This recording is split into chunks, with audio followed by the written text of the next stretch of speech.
All right, good morning. Here, I want to get to this quick because I'm standing outside. It's cold. First things first, I want to show you this great waterfall. And second, I want to talk about the things that attract us. What are you attracted to, and what things are drawing you in that you shouldn't be drawn to? So I think God created us as men and women to be attracted to the opposite sex. I'm going to go ahead and say that right now. Get that out there so everybody knows where I stand on that. And I'm also going to tell you, I believe this because as a man, I can completely appreciate the beauty of a woman. Fortunately for me, I have a very beautiful wife who I am completely attracted to. But there are things that attract us that are unhealthy. And that, in fact, can even be a beautiful woman or a gorgeous man. And so I was reading in Judges this morning, and let's go and read, if you can today, get a chance, read about Sampson in Judges 13, 14, 15, 16, somewhere in that area.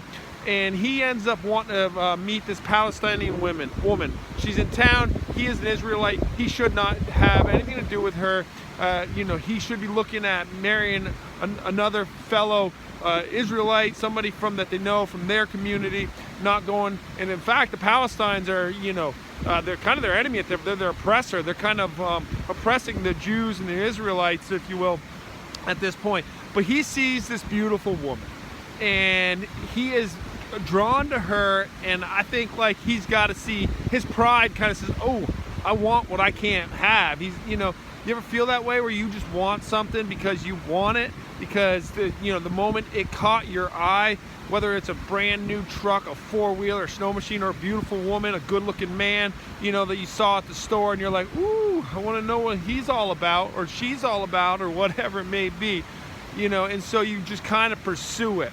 And he pursues her, and he goes and, you read the story, he ends up having to, as he's going to literally kind of meet this woman, he comes across a lion. He has to kill the lion, and at some point, you got to ask yourself, geez, there's a lion. I don't know if maybe this is a good roadblock, and I need to take it as a roadblock, and I need to stop, but nah.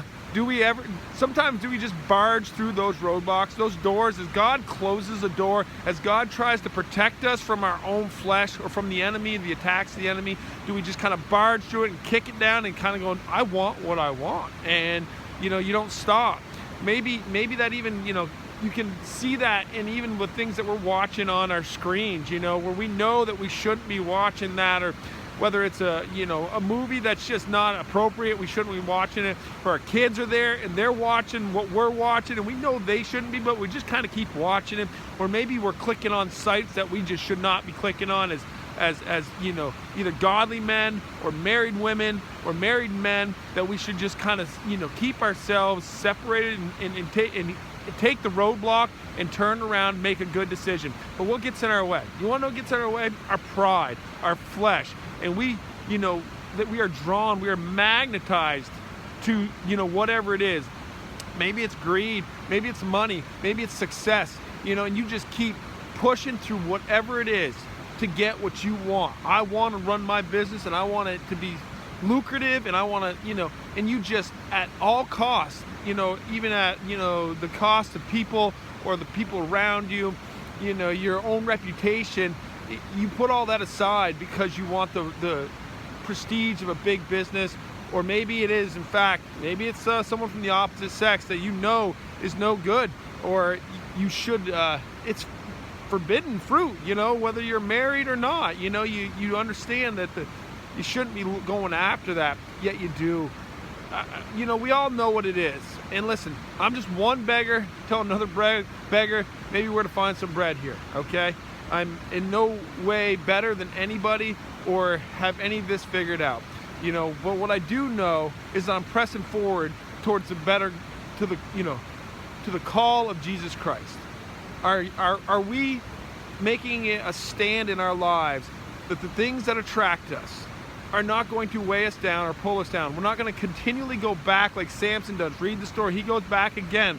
And inside that lion that he ends up killing so he can go meet this Palestine woman is a honeybees, and they made a nest.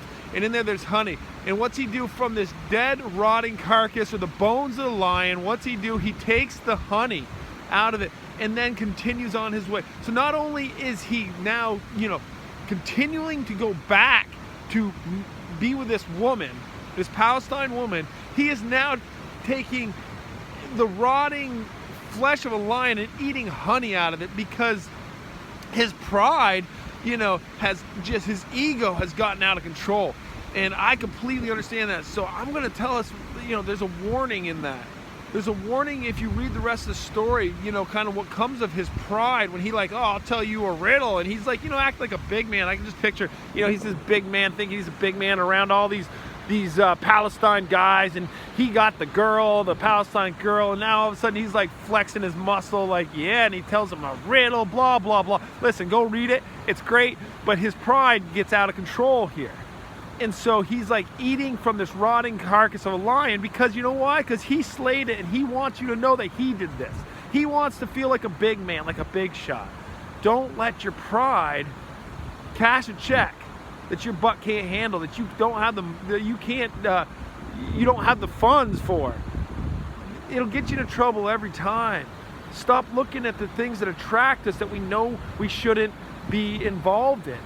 Turn away. Take that when that lion comes up, when the door is closed, don't barge through it. Don't take a ramming block and bang through that door.